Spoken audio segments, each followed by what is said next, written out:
الحمد للہ رب العالمین والصلاة والسلام علی سید المرسلین وعلی آلہ وصحبہ اجمعین۔ نبی کریم صلی اللہ علیہ وسلم کی سیرت مطہرہ کا مطالعہ جاری ہے، اور ہم نے گزشتہ درس میں آپ کے وہ معمولات پڑھے تھے جن کا تعلق غزوات سے ہے، جہاد فی سبیل اللہ سے ہے، اور اسی میں ہی کچھ اور چیزیں جو ہمیں ملتی ہیں اس پر آج ہم بات کرتے ہیں۔ تو جیسے کہ بات کی تھی کہ اسلام جو کہ امن و امان کا دین ہے، اور صرف ضرورت کی حد تک ہی یہ قتال اور جہاد کا حکم دیا گیا ہے کہ جہاں پر بھی ضرورت ہو وہیں پر ہی اس طرح جہاد فی سبیل اللہ کیا جائے گا، اور اس کے جو مختلف طریقے ہیں اس پر بھی بات ہوئی تھی، اور اس میں بھی پورا خیال رکھا گیا کہ کسی قسم کی کوئی بھی زیادتی نہ ہو، کسی کے ساتھ کوئی لوٹ مار نہ ہو، کسی قسم کی جو ایسے لوگ ہیں جو کہ اس میں شریک نہیں ہوتے تو ان کے ساتھ زیادتی نہ کی جائے، ان کو قتل نہ کیا، جیسے عورتیں ہیں، بچے ہیں، بوڑھے ہیں، ان سب کو کسی قسم کی کوئی غزن نہیں پہنچائی جائے گی۔ اور اسی طرح آپ پھر غزوات میں اسی لوٹ مار سے منع کرتے تھے کہ کوئی چیز جو ہے وہ اس طرح نہ چھینی جائے، نہ وہاں سے اٹھائی جائے، جب تک کہ جو بھی ہے جمع کرائی جائے، اور اس کے بعد جب وہ مال غنیمت تقسیم ہوگا تو وہ پھر سب کو دے دیا جائے گا، جتنے بھی اس میں شریک ہوئے ہیں سب کو ملے گا۔ اور اسی طرح انتقامی کاروائیاں، جتنی بھی انتقامی کاروائیاں ہیں اس میں جیسے کہ کسی کے ہاتھ پاؤں الگ سے کاٹنے ہیں، ناک کان کاٹنے ہیں، یا اور کسی طرح اس کے چہرہ بگاڑنا ہے، کوئی بھی ایسی جو چیز جو ہے وہ غلط ہے، کس طرح اذیت دینا، تکلیف دینا، اس سے بھی آپ نے منع فرمایا اور سختی سے منع کیا۔ اور اس سلسلے میں جیسے کہ میں نے عرض کیا کہ جو مال اس طرح لیا جائے لوٹ مار کے یا زبردستی کسی سے چھینا جائے تو اس سے منع کیا، حتیٰ کہ وہ چیزیں اگر کھانے پینے کی ہیں تو وہ بھی، حتیٰ کہ وہ ہنڈیا جس میں وہ کھانا پک رہے تھے ان کو بھی انڈیلنے کا حکم دے دیا گیا، اور کہا کہ اس میں سے کوئی بھی چیز استعمال نہ کی جائے، اس لیے کہ وہ غلط طریقے سے اس کو حاصل کیا گیا ہے۔ جیسے کہ امام ابو داؤد نے نقل کیا ہے کہ ایک صحابی نقل کرتے ہیں، انصاری صحابی تھے، کہ ہم رسول اللہ صلی اللہ علیہ وسلم کے ساتھ نکلے ایک سفر میں، تو لوگوں کو سخت اس میں بھوک کا معاملہ ہوا، اور کوئی چیز تھی نہیں اپنے ان کے ساتھ کہ جس کے ذریعے سے وہ کوئی کھانا وغیرہ تیار کرتے۔ تو وہاں پر دیکھا ایک جگہ ایک ریوڑ تھا بکریوں کا، تو وہ انہوں نے جلدی سے اٹھا لیا، اس کو لے لیا اور اس کو ذبح کر کے گوشت اس کا پکانا شروع کر دیا۔ تو نبی کریم صلی اللہ علیہ وسلم تشریف لائے اور پیچھے تھے، تو جب پہنچے تو دیکھا کہ یہ ہو رہا ہے۔ جب معلوم کیا تو آپ نے فوراً ساری جتنی بھی ہنڈیاں تھیں سب کو انڈیلنے کا حکم دے دیا، اور کہا کہ یہ اس طرح کی لوٹ مار کا جو سامان ہے، گوشت ہے، وہ تو مردار سے بھی زیادہ بدتر ہے، اور آپ نے کہا کہ نہیں، یہ کسی طور پہ بھی جائز نہیں ہے، اور اس کو آپ نے کھانے سے استعمال کرنے سے منع فرما دیا جبکہ سخت بھوک کا عالم تھا۔ اسی طرح جو غلول ہے، وہ غلول سے بھی سختی سے منع فرمایا۔ قرآن کریم میں بھی سختی سے اس کے لیے تاکید آئی کہ اس طرح کا جو کرنا ہے وہ قیامت کے دن بہت برا اس کا حشر ہوگا۔ تو لہذا اس میں، اور غلول سے مراد وہی ہوتی ہے کہ مال غنیمت میں سے کوئی چیز جو ہے وہ تقسیم سے پہلے ہی کوئی کھسکا لی جائے، نکال لی جائے، یا اس میں جمع نہ کرائی جائے، تو یہ ہے، اس کو بھی آپ نے ہی فرمایا کہ یہ جو ہے اس انسان کے لیے بہت بڑا عار ہے، آگ ہے، اور اس کی جو جس نے کیا ہے اس کے لیے بہت ہی ایک بدنامی کا سبب ہے قیامت کے دن کہ اس نے اس طرح یہ لوٹ مار کی ہے۔ اور اس کے لیے ہمارے پاس کئی اس قسم کی احادیث آتی ہے کہ وہ لوگ جنہوں نے جہاد میں شرکت کی، قتال میں شرکت کی، لیکن انہوں نے اس طرح کا کوئی عمل کیا تو ان کو بھی معاف نہیں کیا گیا، بلکہ وہ فرمایا کہ ان کے اوپر وہ جو چیز انہوں نے اٹھائی ہیں وہ ان پر جل رہی ہے اور وہ آگ میں جل رہے ہیں۔ تو اسی لیے پھر وہ انتہائی سختی سے اس بات کو بھی منع کر دیا گیا، اور بعض کے لیے تو صاف آپ نے کہا کہ وہ اس وقت آگ میں ہے، جہنم میں جل رہا ہے۔ تو لہذا یہ تمام چیزیں اس بات کی دلیل ہیں کہ جو بھی اس طرح کی غزوات تھے، جہاد تھے، اس میں ہر قسم کے غلط باتوں سے منع کیا گیا، کسی قسم کا بھی اجازت نہیں دی گئی کہ اس میں سے کوئی چیز بھی بغیر اجازت کے اٹھائی جائے۔ اور جب بھی وہ مال غنیمت جمع کیا جاتا تو آپ پھر حضرت بلال کو آواز دیتے کہ وہ لوگوں کو کہیں، آواز دیں، بلائے، اور لوگ پھر آتے اور اپنی اپنی جو چیز ان کے پاس ہوتی تھی وہ وہاں پہ جمع کرا دیتے تھے۔ تو اس کو پھر آپ 5 حصے کرتے تھے، اور اس میں سے خمس تو جو اللہ تعالیٰ نے جس کا ذکر کیا ہے وہ اس میں دے دیتے تھے، اور باقی چیزیں جو ہیں وہ سب تقسیم کر دی جاتی تھیں ان مجاہدین میں، ان سپاہیوں میں جو ان کا حق ہے ان کو دے دیا۔ تو ایک شخص آیا، اس نے بعد میں ایک بالوں کا ایک گچھا لے کر آیا، تو نبی کریم صلی اللہ علیہ وسلم نے اس سے پوچھا کہ کیا تم نے بلال کی آواز نہیں سنی تھی؟ 3 دفعہ اس نے پکارا ہے، 3 دفعہ کہا ہے۔ کہاں میں نے سنا تھا، تو پھر لے کر کیوں نہیں آئے؟ تو اس نے کوئی معذرت کی تو آپ نے فرمایا کہ اب قیامت کے دن اس کو لے کر آنا، میں تم سے نہیں قبول کروں گا۔ سخت یہ وعید بتا دی کہ اس نے، حالانکہ وہ ایسی چیز جو کہ کسی کام آتی بھی ہے نہیں آتی، لیکن آپ سے نے قبول نہیں کی، اس لیے کہ جب وقت تھا اس کا اور آپ نے باقاعدہ اعلان کروایا کہ جس کے پاس جو چیز ہے وہ آ کے جمع کرا دے، اور اس کے بعد پھر مال غنیمت تقسیم ہوگا تو پھر اس کو مل جائے گا۔ اور سزا کے طور پر آپ نے یہ حکم جاری فرمایا کہ ایسا شخص جس نے اس قسم کی کوئی غلول کیا ہے اور چیز لی ہے تو اس کا سامان جلا دیا جائے۔ اور اسی طرح ہی خلفائے راشدین کا بھی یہی طریقہ تھا کہ اس قسم کا کوئی بھی پکڑا جاتا تو اس کے سامان کو جلا دیا جاتا تھا۔ اب آئیے دیکھتے ہیں کہ آپ صلی اللہ علیہ وسلم کا طریقہ قیدیوں کے بارے میں کیا تھا، کہ قیدیوں کو آپ کس طرح ان کے ساتھ سلوک کرتے تھے۔ تو جیسے کہ نظر آتا ہے سیرت میں کہ بعض پہ آپ نے احسان کیا، ان کو ویسے ہی چھوڑ دیا، بعض کو قتل کیا، اور بعض کو فدیہ دے کے چھوڑ دیا، اور بعض کو مسلمان قیدی زندہ ہوتے اور مجھے ان لوگوں کے بارے میں کہتے، ان بدبودار لوگوں کے لیے، تو میں پھر ان سب کو چھوڑ دیتا۔ ظاہر مطعم ابن عدی کا ہم نے جیسے پڑھا ہے بہت بڑا احسانات تھے، باوجود یہ کہ وہ اس اپنی اسی کفر کی حالت میں تھے، لیکن انہوں نے بہت بڑے احسانات کیے تھے اسلام پر۔ اور اسی طرح صلح حدیبیہ کے موقع پر جو 80 آدمی جو کہ مسلح تھے اور انہوں نے اچانک حملہ کیا اور سب پکڑے گئے، اس لیے کہ مسلمان کوئی سو نہیں رہے تھے، وہ بھی اپنی جگہ پوری طرح تیار تھے، تو آپ نے ان پر احسان کیا، ان کو چھوڑ دیا، اس لیے کہ اس وقت کے حالات اس بات کا تقاضا کر رہے تھے کہ اس وقت جو خوش اسلوبی سے یہ معاہدہ طے پا جائے۔ اسی طرح آپ نے ثمامہ ابن اثال جو بنی حنیفہ اس میں مسلمۃ الکذاب والا معاملہ ہے، اس کا ایک سردار تھا، تو وہ اس کو قید کیا گیا، مسجد میں اس کو باندھ دیا گیا، اور پھر اس کے بعد 2-3 دن اس طرح وہ بندھا رہا، حتیٰ کہ اس نے اسلام قبول کر لیا، آپ نے اس کو ویسے ہی آزاد کر دیا۔ اور اسی طرح پھر غزوہ بدر کے جو قیدی تھے ان کے بارے میں بھی آپ نے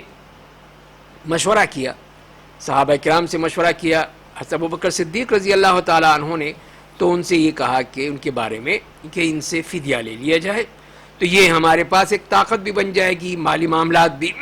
بہتر ہو جائیں گے، اور ہو سکتا ہے کہ ہمارے اس اخلاق کی وجہ سے اللہ تعالیٰ ان کو اسلام کی ہدایت دے دے۔ لیکن حضرت عمر رضی اللہ تعالیٰ عنہ کا موقف بڑا سخت تھا، انہوں نے کہا کہ نہیں، میں یہ رائے نہیں رکھتا جو ابوبکر رضی اللہ تعالیٰ عنہ نے کہی ہے، لیکن میں یہ کہتا ہوں کہ آپ ان سب کو ہمارے حوالے کر دیں، اس لیے کہ سب یہ کفر کے بڑے بڑے سردار ہیں، اور انہوں نے جو مسلمانوں کے ساتھ دشمنی کی ہے، اس لیے ان کا یہی بدلہ ہونا چاہیے کہ ان سب کی گردنیں اتار دی جائیں، سب کو قتل کر دیا جائے۔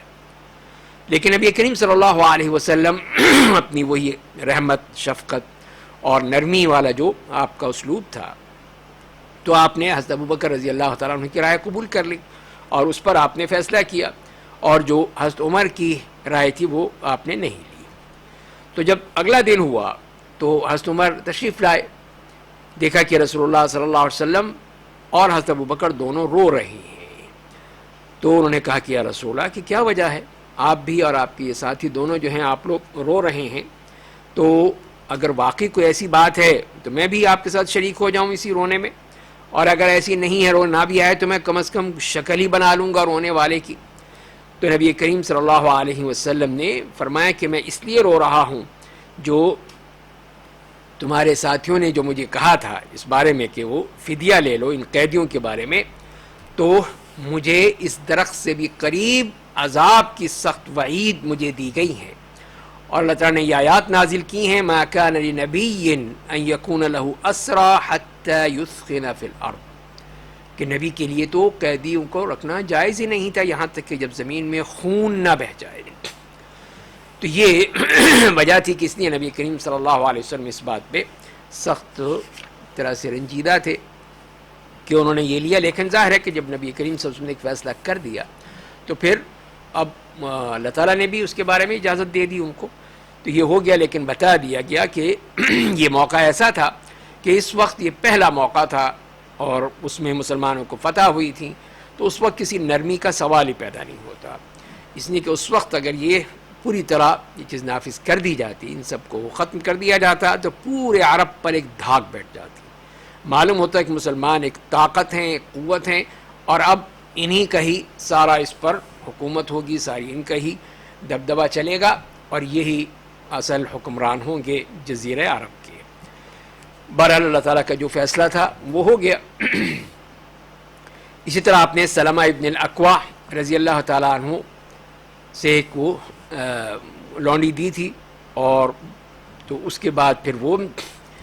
ابو بکر رضی اللہ تعالیٰ عنہ کو دی گئی تھی. بعض غزوات میں ان کو ملی تھی، انہوں نے دے دی تھی، یا آپ نے ان سے لے لی تھی. وہ اس لیے کہ مکے میں کچھ قیدی تھے، مسلمان قیدی تھے، ان کے بدلے اس کو چھوڑ دیا گیا. اسی طرح اور بھی کئی اس طرح کے واقعات ملتے ہیں کہ آپ نے بعض قیدیوں کو اس طرح بدلے میں ان کو چھوڑ دیا تھا، ان کو اجازت دے دی تھی، ان کو آزاد کر دیا تھا. اور اسی طرح آپ کا طریقہ یہ بھی تھا کہ اگر کوئی قید سے پہلے اسلام قبول کر لیتا تو پھر آپ اس کو نہیں پکڑتے تھے، اس کو غلام نہیں بنایا جاتا تھا، اور اس کو چھوڑ دیا جاتا تھا، اس لیے کہ تو مسلمان ہو گیا. اب مسلمان تو قیدی نہیں بن سکتا. اور اسی طرح پھر ایک عائشہ رضی اللہ تعالیٰ عنہ کے پاس اس طرح کا غلام آیا تو آپ نے کہا کہ اس کو آزاد کر دو، اس لیے کہ تو اسماعیل علیہ السلام کی اولاد میں سے ہے، تو لہذا پھر آپ نے اسی طرح ان سب کو آزاد کر دیا تھا. اسی طرح ہم دیکھتے ہیں بنی مصطلق کے معاملے میں بھی کہ جویریہ بنت الحارث تو وہ اس طرح آ گئی مال غنیمت میں، قید میں آ گئی، اور ثابت ابن قیس ابن شماس صحابی تھے، ان کے حصے میں آئی تھی. تو انہوں نے کہا کہ میں اپنی قیمت ادا کر دیتی ہوں تو مجھے آزاد کر دو. تو نبی کریم صلی اللہ علیہ وسلم نے پھر اس لیے کہ وہ ایک اونچے خاندان کی خاتون تھیں تو اسی لیے چاہا کہ ان کو اس طرح عزت ملے، تو ان کی وہ قیمت ادا کر دی ثابت ابن قیس کو، اور خود آپ نے ان سے نکاح کر لیا. تو اس طرح پھر جب یہ دیکھا مسلمانوں نے کہ آپ صلی اللہ علیہ وسلم نے بنی مصطلق کے اس گھر سے شادی کر لی ہے اور وہ آپ کے ایک طرح سے سسرالی بن گئے ہیں، تو انہوں نے بھی پھر اپنے پاس جتنے بھی قیدی تھے سب کو آزاد کر دیا، سب کو ہی چھوڑ دیا. تو یہ ایک اس میں بھی ملتا ہے کہ کس طرح آپ صلی اللہ علیہ وسلم اس معاملے میں کتنے فراخ دل تھے، اور آپ صلی اللہ علیہ وسلم نے اس میں مصلحتیں بھی دیکھتے تھے کہ جس میں کوئی سیاسی مصلحت ہے، جیسے ہم نے پہلے بات کی تھی ازواج مطہرات کے حوالے سے کہ اس میں بہت سی مصلحتیں تھیں، اسی لیے آپ نے ان خواتین کو اپنے ہاں رکھا تھا، ان سے نکاح کیا تھا. اسی طرح نبی کریم صلی اللہ علیہ وسلم غلاموں میں یا مال غنیمت میں سے کوئی آتا تھا، اگر جیسے کہ کوئی ماں بیٹا ہے، ماں بیٹی ہے، دو بھائی ہیں، تو ان کو الگ الگ کرنے سے منع کرتے تھے کہ ان میں کوئی تفریق نہ کی جائے کہ ماں کسی اور کے پاس چلی گئی، بیٹی کسی اور کے پاس چلی گئی تو پھر مسئلے ہوں گے اور وہ آپس میں ان کی ایک دوسرے کو یاد کریں گے. تو لہذا پھر آپ نے یہی فرمایا کہ من فرق بین والدۃ وولدہا فرق اللہ بینہ بین احبتہ یوم القیامہ. جس نے کسی ماں اور بیٹے کے درمیان فرق کیا یعنی تفریق کی تو قیامت کے دن اللہ تعالیٰ اس کے اور اس کے جو محبوب ہیں ان کے درمیان فرق کر دیں گے. اسی طرح کا بھی اس کو بدلہ ملے گا. اور اسی طرح یہ بھی طریقہ تھا نبی کریم صلی اللہ علیہ وسلم کا کہ اگر کوئی جاسوس پکڑا جاتا تھا دشمن کا تو آپ اس کو قتل نہیں کرتے تھے۔ بعض میں آتا ہے کہ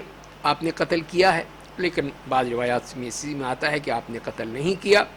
حتیٰ کہ ہم دیکھتے ہیں سیرت میں کہ حاطب ابن ابی بلتع رضی اللہ تعالیٰ عنہ، انہوں نے ایک طرح سے میں نبی کریم صلی اللہ علیہ وسلم کی جو راز ہیں وہ مشرکین کو پہنچانے کی کوشش کی تھی، اور اللہ تعالیٰ نے ان کا یہ مسئلہ جو تھا، یہ جو ان کا ایک طرح سے طریقہ تھا، وہ اللہ تعالیٰ نے فاش کر دیا، ان کا یہ راز کھل گیا۔ تو حضرت عمر رضی اللہ تعالیٰ انہوں نے اجازت مانگی تھی کہ آپ مجھے اجازت دیں تو میں ان کی گردن اڑا دوں، لیکن آپ نے فرمایا کہ تمہیں کیا پتہ کہ اللہ تعالیٰ جو اہل بدر کے بارے میں جانتا ہے، اور ان کے بارے میں کہا ہے کہ اعملوا ما شئتم فقد غفرت لکم، تم جو چاہے کرو، میں نے تمہارے گناہوں کو معاف کر دیا۔ اسی لیے پھر بعض فقہا کی یہ رائے ہوتی ہے کہ اگر اس طرح کا جاسوس ہے اور اگر مسلمان بھی ہے تو اس کو قتل نہیں کیا جائے گا۔ اور آپ کا طریقہ یہ بھی تھا جہاد اور غزوات میں کہ جو بھی غلام ہوتے تھے مشرکین جو غلام ہیں ان کو، کہ اگر وہ مسلمانوں کی طرف آتے ہیں اور مسلمانوں کے پاس آ کے وہ غلام مسلمان ہو جاتے ہیں تو پھر ان کو آزاد کر دیا جاتا تھا، کہتے کہ اللہ کے لیے ان سب کو آزاد کر دو گے۔ جب انہوں نے مسلمانوں کو پسند کر لیا، تھے مشرکین کے ساتھ تھے، لیکن مسلمانوں کے پاس آ گئے، اور جو بھی آتا آپ کے پاس مسلمان ہونے کے لیے، مسلمان ہوتے ہوئے، تو جو چیز بھی ہوتی اسی کو دے دیتے تھے، اسی کے ہی حوالے کر دیتے تھے، اور کوئی چیز سے لی نہیں جاتی تھی تاکہ وہ اسی کے پاس رہے اور وہ اسی کا مالک ہے۔ اسی طرح آپ نے، حتیٰ کہ جب مکہ فتح ہوا تو بعض مہاجرین نے کہا کہ ان کے جو گھر پیچھے رہ گئے تھے، جو چھوڑ کے گئے تھے اور اس پہ مشرکین نے قبضہ کر لیا تھا، وہ کسی طرح ہمیں واپس دلوا دیے جائیں۔ تو آپ نے کہا کہ نہیں، وہ آپ نے نہیں کہا، کسی کو اجازت نہیں دی، اس لیے کہ تم تو اللہ کے لیے چھوڑ کر گئے تھے، ہجرت کر کے گئے تھے، اب اس کو واپسی کا سوال ہی پیدا نہیں ہوتا، تو لہذا آپ نے نہیں دلوایا۔ حتیٰ کہ بس یہاں تک کہہ دیا کہ جو بھی اس طرح مکے میں آتا ہے تو حج کے بعد یا عمرے کے بعد تو 3 دن سے زیادہ نہ رہے، بلکہ فوراً واپس مدینہ چلا جائے تاکہ اس کی ہجرت اسی طرح باقی رہے اور اس کا ثواب اس کو ملتا رہے۔ تو یہی وجہ تھی کہ آپ نے سعد ابن خولہ رضی اللہ تعالیٰ عنہ سے، جن کا مکے میں ہی انتقال ہو گیا تھا، مہاجر تھے لیکن مکے آئے تھے اور وہیں انتقال ہو گیا، اور وہیں پہ ان کو تدفین کی، تو آپ نے ایک طرح سے ان کے اوپر ایک ہمدردی کا اظہار کیا کہ وہ اس طرح یہیں پر ہی رہے اور واپس مدینے نہ جا سکے۔ اگلا ایک اور جو معاملہ ہے اسی میں، وہ ہے کہ جو یہ زمینیں ان کی قبضہ کی جائیں گی، اس قسم کی دشمنوں کی زمین پہ اگر مسلمانوں کا قبضہ ہوتا ہے تو اس کا کیا جائے گا۔ تو جیسے کہ بنی قریظہ، بنی نضیر اور خیبر، یہ جو زمینیں تھیں جس پر قبضہ ہوا، تو یہ نبی کریم صلی اللہ علیہ وسلم نے تو ان مجاہدین میں تقسیم کر دی تھی۔ جہاں تک کہ مدینہ کا تعلق ہے تو مدینہ کسی جنگ سے تو فتح نہیں ہوا، وہ تو دعوت اللہ سے ہوا ہے، قرآن کریم سے ہوا ہے، اسلام لانے سے ہوا ہے، تو اس کے ذریعے سے وہ مسلمانوں کے ہاتھ آ گیا، تو لہذا پھر اس کا تو کوئی سوال ہی پیدا نہیں ہوتا ہے۔ اب مسئلہ رہ جاتا ہے مکہ کا، کہ مکہ جو ہے اس کی کیا معاملہ ہوگا، اس لیے کہ وہ تو ظاہر ہے کہ آپ نے فوج کشی کی تھی، آپ تشریف لے گئے تھے، لیکن کسی قسم کا وہاں پہ کوئی مقابلہ نہیں ہوا، اور اس طرح وہ سب کا سب آپ کے پاس آ گیا اور مکے پہ بھی آپ کا قبضہ ہو گیا۔ تو آپ نے اس کو تقسیم تو نہیں کیا، اس کی کیا وجہ تھی؟ تو بعض لوگوں نے یہی کہا کہ یہ تو ایک طرح سے وہ جگہ ہے جہاں پہ یہ حج اور عمرہ ادا کیا جاتا ہے، طواف کیا جاتا ہے، سعی کی جاتی ہے، تو یہ تو ایک مناسک کی جگہ ہے، اللہ تعالیٰ کے لیے وقف ہے، تو لہذا پھر اس کی تقسیم کیسے ہوگی؟ اس کو تقسیم نہیں کیا جائے گا۔ اور یہ بھی کوئی ہمارے لیے گھر چھوڑا ہے، کوئی ہمارے لیے کوئی جگہ چھوڑی ہے جو ہم رہیں گے وہاں پر، اس لیے کہ عقیل وارث تھے ابو طالب کے، تو لیکن آپ نے اس سلسلے میں کسی قسم کی کوئی چیز بھی وراثت وہاں نہیں مانگی، کوئی آپ نے اس کے لیے کوشش نہیں کی کہ مجھے یہ دیا جائے، مجھے اس قسم کی کوئی گھر دیے جائیں، جگہ دی جائے، لیکن آپ نے باہر ہی گزارا کیا خیموں میں، اور اس کے بعد ہی وہیں سے ہی فوراً ہی واپس مدینہ تشریف لے گئے۔ اسی طرح آپ صلی اللہ علیہ وسلم نے اس بات سے منع کیا کہ کوئی بھی مسلمان مشرکین کے علاقے میں جا کر نہ رہے. اگر وہ ہجرت کر سکتا ہے تو اسے ہجرت کرنی چاہیے. اور آپ نے یہی فرمایا کہ انا بریء من کل مسلم یقیم بین اظہر المشرکین، کہ میں اس سے بالکل بری الذمہ ہوں، اس مسلمان سے جو مشرکین کے ان کے درمیان جا کر رہتا ہے. تو پوچھا گیا کہ یا رسول اللہ کیوں، اس کی وجہ کیا ہے؟ تو آپ نے فرمایا کہ لا تراء ناراہما، کہ ان دونوں کی جو آگ ہے، یہ مطلب یہ ہے کہ ان دونوں کے جو سارے مسائل ہیں وہ علیحدہ نہیں ہو سکیں گے اور وہ ایک دوسرے میں گل مل جائیں گے. تو یہ ایک مسلمان کی شناخت ہے، مسلمان کا ایک پورا ایک تشخص ہے، وہ ختم ہو جائے گا اور وہ انہی کے ساتھ مل جائیں گے. پتہ ہی نہیں چلے گا کہ یہ مسلمان کی جگہ ہے یا یہ کافر کی ہے، مشرک کی ہے، یہودی ہے، عیسائی ہے، کچھ پتہ ہی نہیں چلے گا. تو لہذا پھر اس طرح مناسب نہیں، آپ نے سختی سے منع فرمایا. اور یہ بھی ایک اور حدیث میں آتا ہے کہ من جاء مع المشرک وسکن معه فهو مثله، کہ جس نے بھی کسی مشرک کے ساتھ جا کے ملتا ہے، رہتا ہے اس کے ساتھ، وہیں پہ ٹھہرتا ہے، تو وہ اسی کی طرح ہے. تو لہذا پھر یہ ہجرت کا ہی حکم دیا گیا کہ ہجرت کی جائے گی. اور اس طرح نہیں ہے کہ جیسے کہ آج کل کی یہ ہجرت معکوس ہے، الٹی ہجرت ہے کہ اب مسلمانوں کے ملکوں کو چھوڑ کر مسلمان دار اسلام جہاں پر ہے، جیسا بھی ہے ایک مسلمان ملک ہے، اس کو چھوڑ کر ہم کفر کے علاقے میں جاتے ہیں، کافروں کے ساتھ رہتے ہیں. اور یہی چیز ہے جس کو نبی کریم صلی اللہ علیہ وسلم نے منع فرمایا تھا. اب آتے ہیں نبی کریم صلی اللہ علیہ وسلم کی ایک اور جانب سے، اسی حوالے سے، جس میں امان کا معاملہ ہے. کسی کو امان دینا یعنی اس کو پناہ دینا، صلح کر لینا. جو ان کے نمائندے ہوتے تھے، ان کے سفیر ہوتے تھے، ان کے ساتھ کیا آپ کا معاملہ تھا، جزیہ کے بارے میں آپ کی کیا طریقہ کار تھا، اہل کتاب کے ساتھ، منافقین کے ساتھ اور کفار کے ساتھ اللہ تعالیٰ نے کیا کہا. تو یہ تمام چیزیں جو ہیں ہمیں نبی کریم صلی اللہ علیہ وسلم کی سیرت میں ملتی ہیں. تو یہ بھی ثابت ہے نبی کریم صلی اللہ علیہ وسلم سے کہ آپ نے فرمایا کہ ذمۃ المسلمین واحدہ، کہ تمام مسلمانوں کا جو ذمہ ہے، ان کی جو کفالت ہے وہ ایک ہی ہے. یسعی بہا ادناہم، اس میں اگر کوئی کم تر بھی کہتا ہے، کسی کو پناہ دے دیتا ہے، تو پھر وہ اس کی قبول کی جائے گی، سب اس کو مانیں گے. اور کسی نے کسی مسلمان کے ساتھ اس طرح مخالفت کی اور یہ نہیں مانا، تو فرمایا کہ اس پر لعنت ہے اللہ کی، فرشتوں کی اور تمام لوگوں کی. قیامت کے دن اللہ تعالیٰ اس سے کوئی قسم کی عبادت قبول نہیں کریں گے. اس نے سخت بات کہہ دی. اور ایک اور حدیث میں بھی یہی فرمایا کہ مسلمانوں کے خون بھی برابر ہیں، اور وہ جو ان کا مخالف ہے سب اس کے خلاف سب متحد ہیں.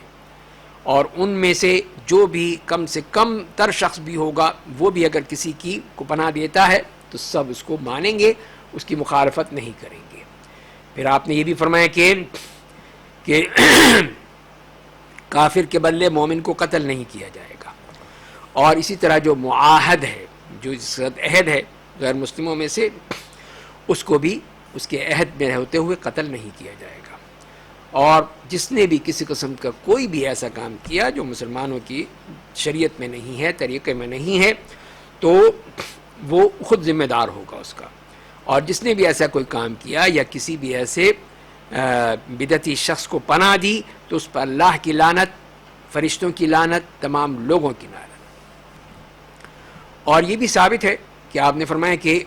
من كان بينه وبين قوم عهد فلا يحلن عقدة ولا يشدها حتى يمضي أمده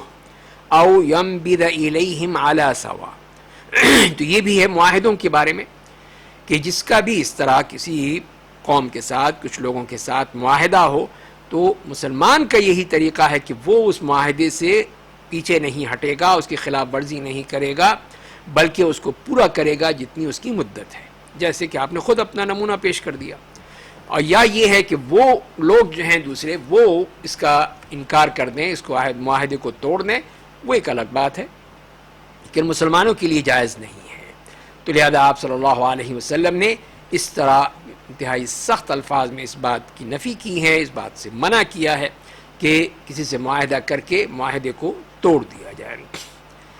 اور ایک اور روایت میں اس طرح آتا ہے کہ اس طرح کے جو بھی دھوکے باز ہیں یا غدار ہے کہ جس نے اس طرح کسی سے معاہدہ توڑا ہے، تو قیامت کے دن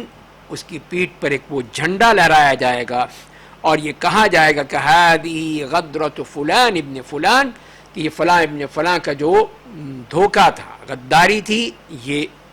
اس کا نتیجہ ہے، اور وہ شخص وہاں پہ سب کے سامنے ہوگا۔ تو لہذا اسی لیے پھر انتہائی سختی سے ہمیں منع کیا گیا کہ ایک مسلمان کے لیے جائز نہیں ہے کہ جو بھی معاہدہ کیا جائے اس پر وہ کاربند رہے، اور نبی کریم صلی اللہ علیہ وسلم نے اس بارے میں سب چیزیں بیان کر دیں، واضح کر دیں۔ اب آتے ہیں نبی کریم صلی اللہ علیہ وسلم کی مدینے کی آمد اور مدینے میں جو حالات تھے اس کے بارے میں بات کرتے ہیں۔ تو وہاں پر جو غیر مسلم تھے، کفار تھے، وہ تین طرح کے تھے۔ ایک تو وہ لوگ تھے جنہوں نے نبی کریم صلی اللہ علیہ وسلم کے ساتھ معاہدہ کر لیا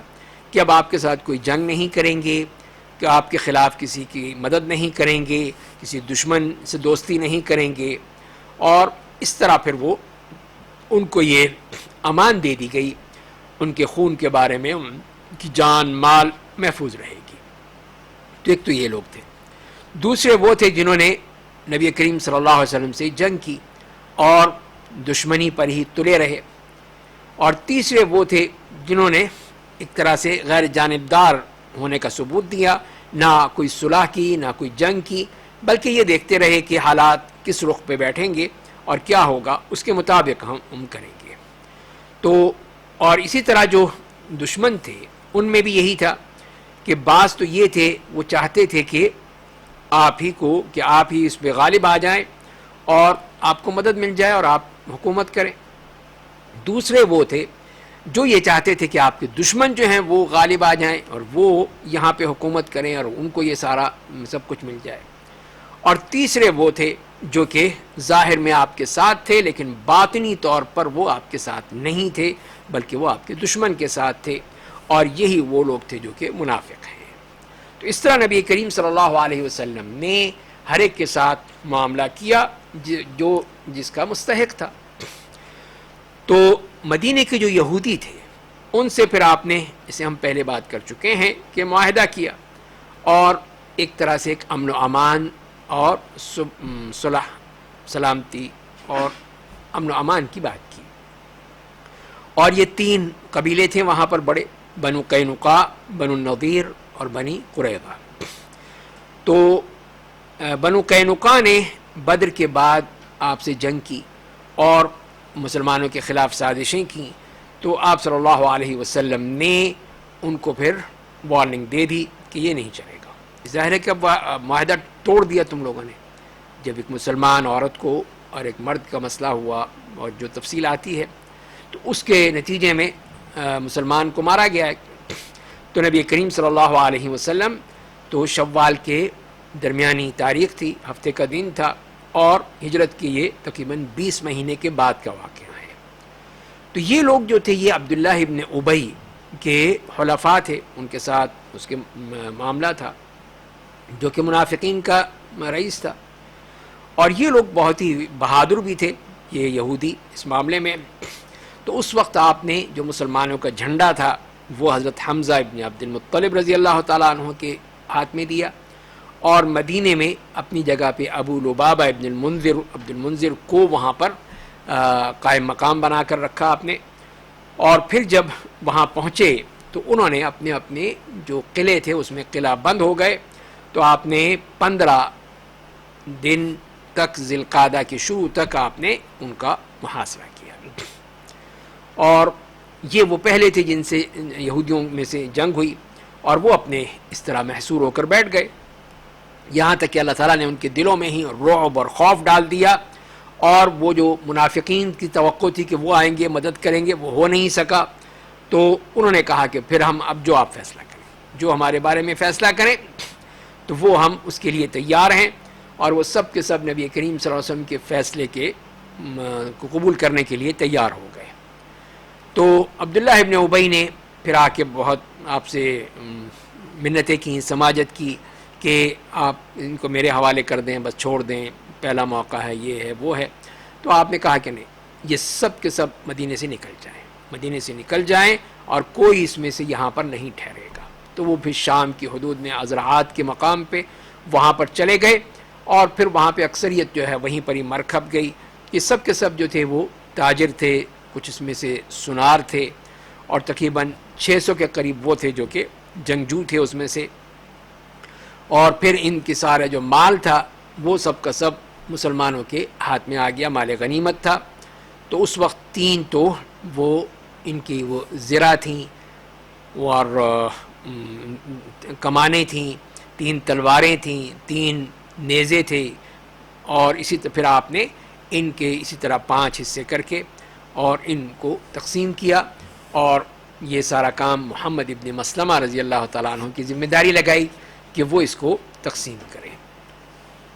دوسرا جو معاملہ آتا ہے بنو نظیر کا، انہوں نے بھی نقض عہد کیا، وہ معاہدہ توڑ دیا جو آپ کے ساتھ کیا تھا. اور معاملہ یہ ہوا کہ یہ بھی بدر کے تقریباً 6 ماہ کے بعد کا واقعہ ہے کہ نبی کریم صلی اللہ علیہ وسلم کچھ صحابہ کرام کے ساتھ ان کی طرف گئے کہ کچھ لوگ تھے جن کو عامر ابن امیہ ضمری نے قتل کر دیا تھا، تو ان کی دیت کے حوالے سے بات تھی. تو انہوں نے کہا کہ ٹھیک ہے، ہم آپ کے ساتھ ہیں، جو آپ کہتے ہیں ہم تیار ہیں. اور دوسری طرف انہوں نے یہ ایک سازش کی کہ بعض لوگوں کو کہا کہ جہاں پہ آپ بیٹھے ہیں وہاں پر اوپر سے چڑھ کے کسی گھر تو اوپر سے کوئی جو چکی کا پارٹ ہوتا ہے وہ نیچے پھینکا جائے کہ تاکہ نبی کریم صلی اللہ علیہ وسلم کو نعوذ باللہ قتل کر دیا جائے. تو ایک شخص گیا، ایک بدبخت ان میں سے، اور چڑھنے کے لیے اس نے تو کسی منع بھی کیا کسی نے کہ ایسا مت کرو، اس لیے کہ اللہ تعالیٰ ان کو بتا دے گا، اور یہ نقض عہد بھی ہوگا، جو تم نے عہد کیا ہوا ہے، معاہدہ کیا ہے، اس کی یہ خلاف ورزی ہوگی. اور اسی وقت وہی نازل ہو گئی. نبی کریم صلی اللہ علیہ وسلم کو اللہ تعالیٰ نے بتا دیا کہ یہ معاملہ ہو رہا ہے. آپ فوراً تیزی سے اٹھے اور مدینہ واپس آ گئے. آپ نے حتیٰ کہ اپنے ساتھیوں کو بھی نہیں بتایا. اور پھر آپ کے ساتھی جو تھے وہ آپ کے پاس پہنچے تو آپ نے بتایا کہ یہ ہے معاملہ، یہ معاملہ تھا اور مجھے اللہ تعالیٰ نے بتا دیا تھا. تو اسی لیے پھر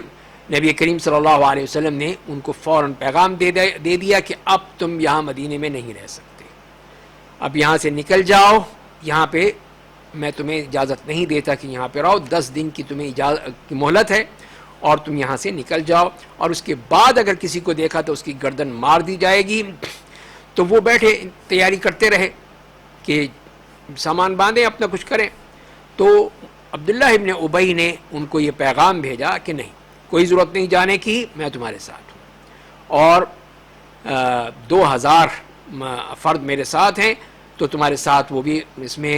تمہارے اس قلعے میں داخل ہو جائیں گے، اور تمہیں کسی صورت نکل نہیں دیں گے، تمہارے اپنی جانیں قربان کر دیں گے کہ تم نہیں جا سکتے. اور اسی طرح بنی قریظہ جو ہیں وہ بھی، غطفان کے وہ جو تمہارے سارے حلفاء ہیں وہ بھی آئیں گے، وہ بھی تمہاری مدد کریں گے. تو ان کا جو رئیس تھا حیی ابن اخطب، اس کو بھی لالچ ہوا، اس نے بھی کہا کہ ہم تو نہیں نکلتے. نبی کریم صلی اللہ علیہ وسلم کو پیغام بھیج دیا کہ جو کرنا ہے کر لیں، ہم نہیں نکلیں گے، ہم نہیں جائیں گے. جب دیکھا اتنے ہمارے یہ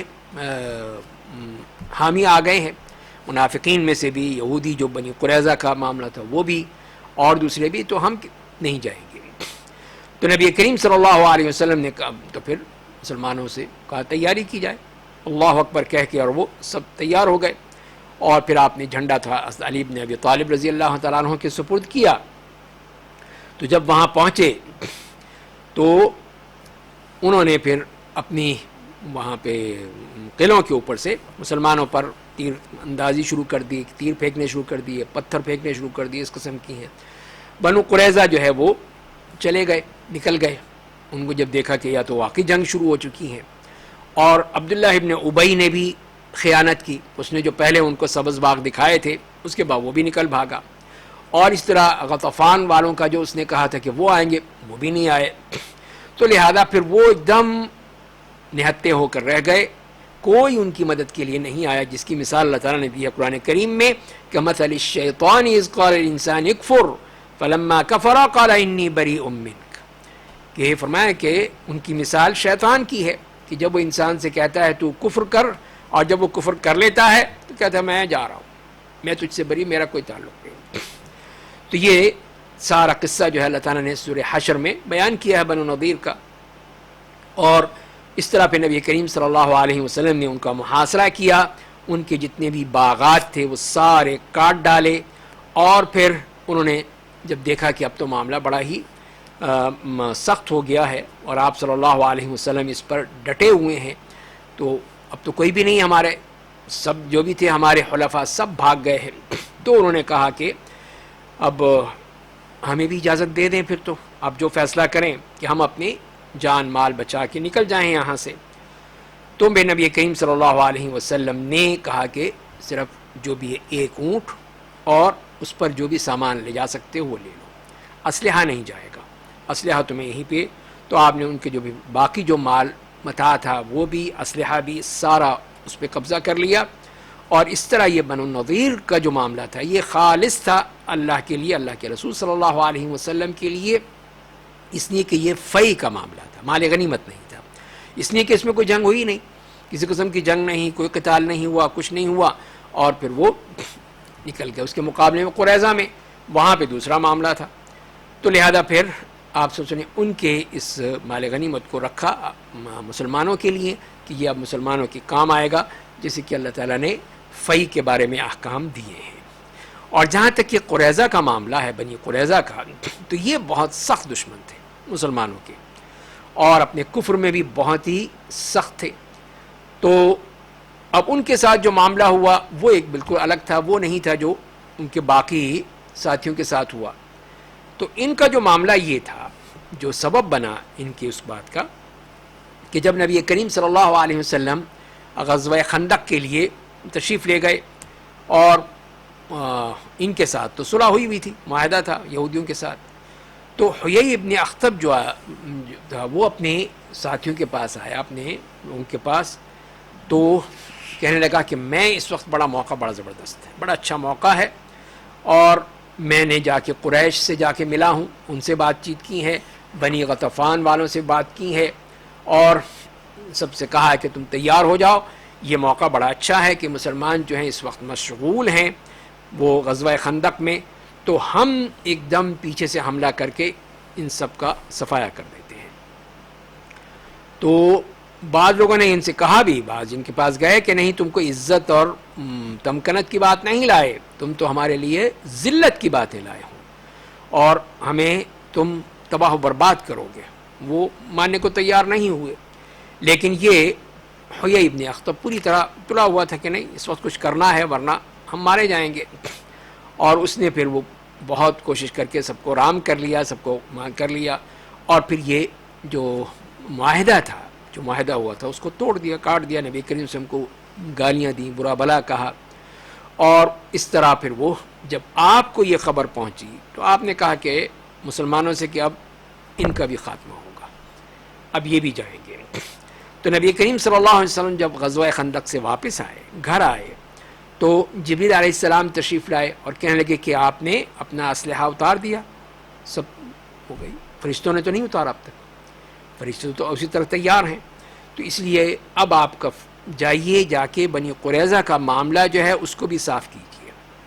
اور میں پہلے جا رہا ہوں، میں جا کر ان کی جو قلعے ہیں ان کو بھی ہلا کے رکھ دوں گا، ان کے دلوں میں خوف ڈال دوں گا۔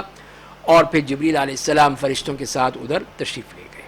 اور رسول اللہ صلی اللہ علیہ وسلم ان کے پیچھے پیچھے مہاجرین اور انصار کی فوج لے کر چل پڑے، اور آپ نے صحابہ کرام سے کہا کہ تم میں سے کوئی شخص جو ہے عصر کی نماز یہاں نہ ادا کرے مگر بنی قریظہ میں جا کے۔ تو کسی نے راستے میں پڑھی، کسی نے مدینے پڑھ کر گیا، کسی نے وہاں جا کر پڑھی، جیسے بھی جس کا بھی اجتہاد ہوا اس نے اپنا اپنا اجتہاد کر کے نماز پڑھ لی، اور پھر آپ بہرحال وہاں پہ پہنچ گئے۔ وہاں پہ آپ صلی اللہ علیہ وسلم نے جھنڈا جو تھا علی ابن ابی طالب رضی اللہ تعالیٰ عنہ کے ہاتھ میں دیا، اور مدینے پہ ابن ام مکتوم کو مقرر کیا، اور پھر بنو قریظہ کے جو قلعے تھے ان کی جو جتنا علاقہ تھا اس کا پورا محاصرہ کر لیا۔ تو یہ محاصرہ تقریباً 25 دن تک جاری رہا، اور جب ان کا یہ حصار بہت ہی سخت ہو گیا، ان کے لیے مشکلات ہو گئیں، کھانے پینے کے مسائل پیدا ہو گئے، تو ان کا جو سردار تھا کعب ابن اسد، اس نے اپنی قوم سے کہا، اپنے ہی یعنی بنی قریظہ سے، کہ میں 3 باتیں تمہارے سامنے پیش کرتا ہوں، کوئی قبول کر لو تاکہ ہم نکلیں اس مصیبت سے ہم جو اب پھنس گئے ہیں۔ پہلی بات تو یہ ہے کہ تم اسلام قبول کر لو اور محمد صلی اللہ علیہ وسلم کے دین میں داخل ہو جاؤ تو مسئلہ ختم ہو جائے گا، تمہیں کچھ نہیں ہوگا۔ دوسرا یہ ہے کہ تم سب اپنے بیوی بچوں کو قتل کر دو اور اس کے بعد پھر تم نکلو تلواریں لے کر اور پھر جنگ کرو، پھر یا تو تم کامیاب ہو جاؤ یا وہ کامیاب ہیں، جو بھی ہوگا پھر فیصلہ تلوار کا فیصلہ ہوگا۔ تیسرا یہ ہے کہ تم سب مارے جاؤ، پھر ختم ہو جاؤ گے، سب کو ختم کر دیا جائے گا، تمہارے اوپر رسول اللہ صلی اللہ علیہ وسلم اور ان کے صحابہ جو ہیں وہ حملہ کر دیں گے۔ اور پھر آپ صلی اللہ علیہ وسلم نے ظاہر ہے کہ ان لوگوں نے کہا کہ نہیں، ہم نہیں، کوئی نہیں مانتے، ہم کوئی کسی بات کو ماننے کو تیار نہ ہوئے، کوئی بھی سمجھنے کو تیار نہ ہوئے۔ اور پھر نبی کریم صلی اللہ علیہ وسلم نے ہفتے کے دن ہی، ان کو یہ توقع تھی شاید اس دن حملہ آپ نہیں کریں گے، یہ تو ان کا معاملہ تھا، ہفتے کے دن کی عظمت، مسلمانوں کے ہاں تو کوئی مسئلہ نہیں تھا، تو اس لیے آپ نے حملے کی بات کی اور انہوں نے انکار کر دیا تھا اپنے چودھری کو، اپنے سردار کو، ہم تمہاری کوئی بات نہیں مانتے ہیں۔ اور پھر انہوں نے نبی کریم صلی اللہ علیہ وسلم کو ایک پیغام بھیجا کہ آپ جو ہمارے ایک حلیف ہیں ابو لبابہ ابن عبد المنذر، ان کو بھیج دیں، ہم ان سے مشورہ کرتے ہیں۔ تو جب وہ آئے تو سب رونے دھونے لگے، چیخنے چلنے لگے، ہائے مارے گئے ہم۔ تو ابو لبابہ نے سے کہنے لگے کہ اب بتائے کیا کریں ہم، کیا ہم مسلمانوں کی بات مان لیں، محمد صلی اللہ علیہ وسلم کی بات کو مان لیں؟ تو انہوں نے اشارہ کیا اپنی گردن کی طرف کہ یہ ہے، یعنی مارے جاؤ گے سب تم۔ اور پھر ان کو یہ ایک دم خیال ہوا کہ انہوں نے تو اللہ اور اس کے رسول کی خیانت کر دی، جو بات کہنی نہیں چاہیے تھی وہ کہہ دی۔ تو وہ پھر گئے، خود ہی جا کر اپنے آپ کو باندھ دیا انہوں نے مسجد نبوی کے ایک ستون کے ساتھ، اور اسی کے لیے کہ اللہ تعالیٰ مجھے معاف کر دے، میں نے بڑی غلطی کی، اور کہا کہ میں اس وقت تک بندھا رہوں گا جب تک کہ خود رسول اللہ صلی اللہ علیہ وسلم میری رسی نہیں کھولیں گے۔ بہرحال تو جب نبی کریم صلی اللہ علیہ وسلم کو پتہ چلا تو آپ نے کہا کہ چھوڑ دو، ابھی رہنے دو جب تک کہ اللہ تعالیٰ اس کی توبہ قبول کر لیں۔ اللہ تعالیٰ نے توبہ قبول کر لی، اللہ تعالیٰ نے آپ صلی اللہ علیہ وسلم نے خود جا کر پھر ان کی رسی کھول دی۔ تو اب یہاں پر معاملہ یہ ہوا کہ جب اب ان کے پاس یہی ایک چانس رہ گیا تھا کہ وہ نبی کریم صلی اللہ علیہ وسلم کے حکم پر اپنے آپ کو حوالے کر دیں اور آپ کا فیصلہ قبول کر لیں۔ تو اس وقت پھر اوس کے لوگ جو تھے وہ آئے اور کہنے کہ یا رسول اللہ، تو بنی قینقاع نے بھی کیا، اور آپ نے دیکھا آپ نے ان کے ساتھ کتنا نرمی کا سلوک کیا، ان کو چھوڑ دیا۔ تو وہ خزرج کے حلیف تھے، یہ لوگ جو ہیں یہ ہمارے حلیف ہیں، ہمارے ساتھ ہیں، تو آپ ان میں سے بھی کوئی، ان کے ساتھ بھی کوئی نرمی کا سلوک کر دیجئے، ایک طرح سے انہوں نے سفارش کی۔ تو آپ نے فرمایا کہ اگر تم میں ہی سے کوئی شخص اس کے بارے میں فیصلہ کر دے تو کیا خیال ہے، کیا رائے ہے؟ ہاں ٹھیک ہے، بالکل ٹھیک ہے۔ تو پھر آپ نے کہا کہ پھر سعد ابن معاذ رضی اللہ تعالیٰ عنہ جو کہ ان کے سردار تھے کہ ان کو بلایا جائے، وہ فیصلہ کریں۔ تو انہوں نے کہا ٹھیک ہے، یہودی بھی مان گئے کہ ہاں ٹھیک ہے، وہ بھی ہمارے حلیف ہیں۔ تو آپ نے سعد ابن معاذ رضی اللہ، زخمی تھے تو ایک سواری پر، گدھے پر سوار لایا گیا نبی کریم صلی اللہ علیہ وسلم، اور وہ باقی لوگ ان کے ساتھ تھے، ان میں یہودی بھی مسلمان بھی، ان سے کہہ رہے تھے کہ اپنے ان ساتھیوں کا، اپنی جو حلفاء ہیں ان کا خیال رکھیں، ان کا یہ کریں۔ اور رسول اللہ صلی اللہ علیہ وسلم نے اب تمہیں اس کا جج بنا دیا ہے، اب تم ان کے بارے میں فیصلہ کرو۔ وہ خاموش رہے، کوئی بات نہیں کی، کسی قسم کا نہیں۔ تو جب زیادہ ہی انہوں نے کہا تو انہوں نے کہا کہ اب سعد کا یہ وقت آ گیا ہے کہ وہ اب کسی کی بات کی پرواہ کیے بغیر اللہ تعالیٰ کے حکم سے فیصلہ کر دے۔ تو اب انہوں نے جب سمجھ گئے کہ یہاں تو معاملہ کچھ بگڑ رہا ہے تو کچھ تو بھاگے، واپس چلے گئے بتانے کے لیے کہ اب تو مارے گئے تم۔ اور جب سعد نبی کریم صلی اللہ علیہ وسلم کے پاس پہنچے تو آپ نے کہا کہ صحابہ سے اٹھو، ان کو اتارو ان کے گدھے سے کی سواری سے۔ اور جب وہ آئے تو کہا کہ اے سعد، یہ لوگ آپ کے حکم کے منتظر ہیں، اب آپ کے حکم جو آپ فیصلہ کریں۔ تو آپ نے پوچھا کہ کیا میرا فیصلہ ان پر نافذ ہوگا؟ تو انہوں نے کہا ہاں. مسلمانوں پر نافذ ہوگا؟ ہاں. اور پھر انہیں اشارہ کرتے ہوئے اس طرح کہا کہ اس طرف جو ہیں ان کو بھی یعنی ایک طرح سے تعظیم اور تکریم نبی کریم صلی اللہ علیہ وسلم کی، یعنی رسول اللہ پر بھی، یعنی آپ بھی قبول کریں گے؟ تو آپ نے کہا کہ ہاں مجھ پر بھی، میں بھی اسے قبول کروں گا. تو پھر انہوں نے کہا کہ میں یہ فیصلہ کرتا ہوں کہ ان کے مردوں کو قتل کر دیا جائے،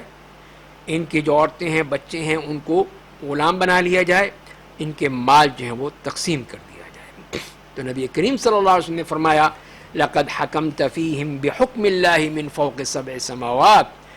کہ ایسا تم نے 7 آسمانوں کے اوپر اللہ کے فیصلے کے مطابق فیصلہ کیا ہے. یہی اللہ کا فیصلہ ہے. تو کچھ لوگ تو اس میں مسلمان ہو گئے اسی فیصلے سے پہلے، تو اور کچھ جو تھے ایک تو ان میں سے بھاگنے کی کوشش کی، عامر ابن سعد، اور وہ بھاگ گیا. اور پھر نبی کریم صلی اللہ علیہ وسلم نے حکم دے دیا کہ اس میں سے جو بھی بڑے ہیں، یعنی جو جنگ کرنے کے قابل ہیں، جو نابالغ ہیں، بچے ہیں، ان کو نہیں قتل کیا جائے گا، جو بڑے ہیں. تو اس طرح پھر مدینے کے بازار میں خندقیں کھود کے اور ان کی جو 600 سے 700 کے قریب تھے ان سب کی گردنیں مار دی گئیں. عورتوں میں سے کسی کو نہیں مارا گیا سوائے ایک عورت کے، جس نے ایک وہی جو ہم نے بات کی تھی کہ وہ ایک طرح سے ایک مسلمان کو قتل کیا تھا، سوید ابن صامت رضی اللہ تعالیٰ عنہ کو اس عورت نے قتل کیا تھا. تو اس طرح پھر وہ خندق کی طرف بھیجے جاتے تھے، گروپ بنا کے ان کی ایک جماعت، ایک جماعت دوسری. تو اس نے کہا ایک انہی میں سے کسی نے اپنے سردار سے، کعب ابن اسد سے، کہ کعب یہ کیا ہو رہا ہے؟ کہنے کہ تم پھر بھی نہیں سمجھتے بات کو، تمہاری عقل نہیں ہے کہ تم دیکھتے نہیں ہیں کہ یہاں جو جانے والا ہے وہ واپس نہیں آتا، تو یہ سوائے قتل کے اور کچھ نہیں ہے، تم کیا سمجھ رہے ہو؟ اور اس طرح پھر یہ معاملہ بھی ان کا ختم ہوا اور ان کو وہ سزا مل گئی جو انہوں نے کی تھی مسلمانوں کے پیٹھ میں چھرا گھونپنے کی، کس طرح وہ مسلمانوں کے خلاف سازشیں کر رہے تھے. تو اس طرح پھر بدر کے بعد یہ بنو قینقاع کا واقعہ ہوا، غزوہ احد کے بعد بنی نضیر کا واقعہ ہوا، اور غزوہ خندق کے بعد یہ غزوہ بنی قریظہ کا واقعہ ہوا. جہاں تک کہ خیبر کے یہودیوں کا تعلق ہے وہ ہم آگے بات کریں گے، جو اہم غزوات ہیں ان پر جو بات کریں گے اسی میں ہی ان کے بارے میں بات ہوگی. اور نبی کریم صلی اللہ علیہ وسلم کا پھر یہی طریقہ تھا، اگر کسی بھی قوم سے کوئی معاہدہ کرتے تھے تو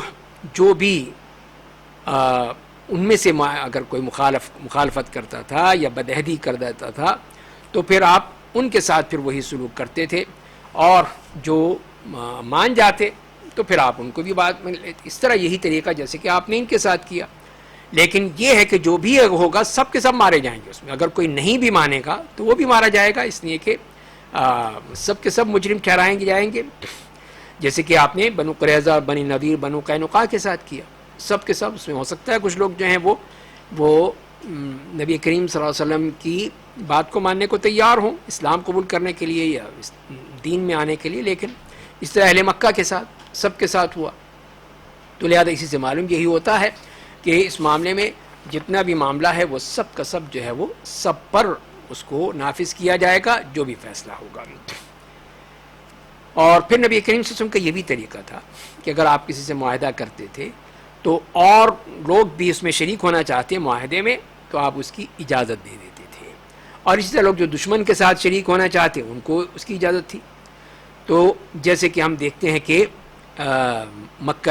والوں کے ساتھ آپ کا معاہدہ ہوا صلح حدیبیہ میں، تو اس وقت بنو بکر ابن وائل جو تھی وہ لوگ قریش کے ساتھ مل گئے کہ ہم آپ کے ساتھ ہیں،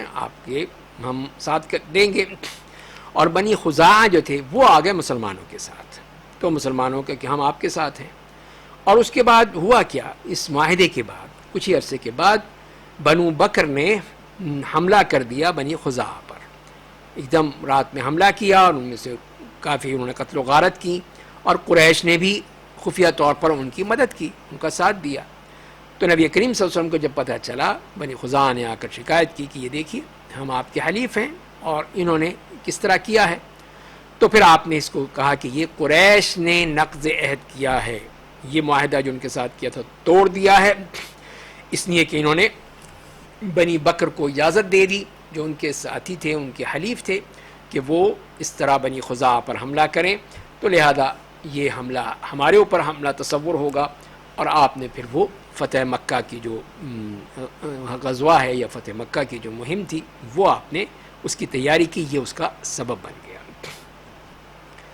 اور اسی طرح پھر نبی کریم صلی اللہ علیہ وسلم کے پاس جو دشمنوں کی طرف سے نمائندے آتے تھے، باوجود یہ کہ وہ دشمن کی طرف سے تھے اور دشمن تھے، کبھی بھی آپ نے اس کو قتل نہیں کیا ہے اور ان کو اسی طرح ہی واپس بھیج دیا ہے۔ جیسے کہ آپ کے پاس مسیلمۃ الکذاب کے 2 نمائندے آئے تھے، اور وہ تھے عبداللہ ابن نواحہ و ابن اسال۔ تو آپ نے ان سے پوچھا کہ تم دونوں کیا کہتے ہو؟ تو انہوں نے کہا کہ ہم وہی کہتے ہیں جو وہ کہتا ہے، یعنی مسلمہ جو کہتا ہے، یعنی ہم اس کے ساتھ ہیں۔ تو آپ نے یہ کہا تھا کہ اگر یہ نمائندے یا سفیر، اگر تم سفیر نہ ہوتے تو میں تمہاری گردنیں مار دیتا۔ اس سے معلوم یہ ہوا کہ اس طرح کا کوئی سفیر بن کر آتا ہے تو اس کو قتل نہیں کیا جاتا اور اس کو نہیں مارا جاتا۔ اسی طرح نبی کریم صلی اللہ علیہ وسلم کا طریقہ یہ ہے کہ اگر کوئی اپنے دین کا آیا ہے، کوئی نمائندہ آیا ہے، کوئی سفیر آیا ہے اور اس نے اسلام قبول کر لیا ہے تو اس کو پھر آپ منع نہیں کرتے تھے، اگر وہ جانا چاہتا ہے تو چلا جائے، مطلب اگر معاہدہ ہے ہمارے ساتھ۔ اور یہ نمائندہ اسی لیے پھر ابو رافع کہتے ہیں کہ قریش نے مجھے بھیجا تھا نبی کریم صلی اللہ علیہ وسلم کے پاس، جب میں آیا اور مجھے اسلام میرے دل میں گھر کر گیا تو میں نے کہا کہ یا رسول اللہ میں تو واپس نہیں جاؤں گا۔ تو آپ نے فرمایا کہ نہیں، میں کسی معاہدے کو نہیں توڑ سکتا اور نہ ہی میں کسی نمائندے کو پکڑ کے رکھ سکتا ہوں، جاؤ واپس چل جاؤ، اور جب بھی موقع ملے گا تمہارے دل میں اسلام موجود ہے تو پھر واپس آ جانا۔ تو اسی سے معلوم یہی ہوتا ہے کہ نبی کریم صلی اللہ علیہ وسلم نے اس معاملے میں کسی قسم کی کوئی بھی ایسی روایت قائم نہیں کی کہ کسی کے اوپر کوئی زیادتی ہو، ظلم ہو یا معاہدے کی خلاف ورزی ہو، یہ آپ نے کبھی نہیں کیا۔ اور پھر آپ نے جو معاہدہ کیا تھا قریش کے ساتھ کہ 10 سال تک جنگ نہیں ہوگی، اور یہ کہ جو بھی مسلمان وہاں سے اسلام قبول کر کے آئے گا اور مدینہ آئے گا اس کو واپس کر دیا جائے گا، اور یہاں سے کوئی جائے گا تو وہ واپس نہیں کریں گے۔ تو یہ جو عبارت تھی یہ سب کے لیے تھی، مرد بھی اور عورت بھی، اور اللہ تعالیٰ نے پھر وہ اس کو عورتوں کے حق میں اس کو منسوخ قرار دے دیا کہ یہ معاملہ جو ہے صرف مردوں تک ہوگا، عورتوں کے لیے نہیں ہوگا۔ تو لہذا پھر اللہ تعالیٰ نے حکم دے دیا، جیسے سورہ ممتحنہ میں کہا گیا کہ آپ کے پاس اگر عورتیں آئیں، مسلمان عورتیں، تو آپ ان کا امتحان لیں، اگر معلوم ہو جائے کہ وہ مومن ہے تو پھر اس کو جائز نہیں ہوگا کہ اس کو واپس کیا جائے، پھر عورتوں کو واپس نہیں کیا جائے گا۔ اور پھر یہ ہے کہ ان کا جو مہر ہے، جو وہاں ان کے اگر شوہر ہیں کافر ہیں تو ان کا مہر ان کو واپس کر دیا جائے گا۔ اور اگر کوئی عورت ایسی ہے جو مرتد ہو جاتی ہے پھر واپس جانا چاہتی ہیں تو ٹھیک ہے، تو پھر اس کا مہر اس کو دیکھے، یعنی مسلمانوں میں یہاں پہ جو ہے مسلمان ہیں، ان کی بیوی ہے کوئی مسلمان تھی، پھر وہ کافر ہو گئی، مرتد ہو گئی، تو ٹھیک ہے جاؤ، پھر اس کو ویسے بھیج دیا جائے گا۔ تو یہ ہے، اور بعض میں یہ کہا گیا کہ اس کو اس کے شوہر کی طرف نہیں بھیجا جائے گا، اس لیے ایک طرح سے سزا کے طور پر کہ وہ آئی اور اس میں اس لحاظ سے اس کو کیسے بھیجا جا سکتا ہے۔ اور اسی سے معلوم یہی ہو جاتا ہے کہ کوئی بھی مسلمان کسی مشرک عورت سے نکاح نہیں کر سکتا، اور اسی طرح مسلمان عورت کا کسی کافر سے نکاح نہیں ہو سکتا۔ تو یہی مختلف جو احکام ہیں ہمیں خاص طور پہ سورہ ممتحنہ میں وہ تفصیل سے بتا دیے گئے ہیں، اور اس میں یہ بات واضح کر دی گئی ہے۔ اگر اجازت دی گئی ہے تو صرف اہل کتاب کی عورتوں سے شادی کرنے کی ہے، بشرطے کہ وہ پاک دامن ہوں، تو وہ جیسے کہ قرآن میں اللہ تعالیٰ نے بتا دیا ہے۔ اللہ تعالیٰ ہمیں قرآن کریم کے یہ احکام اور سیرت کے یہ احکام پڑھنے، سمجھنے اور اس کے مطابق عمل کرنے کی توفیق عطا فرمائے۔ وآخر دعوانا ان الحمد للہ رب العالمین۔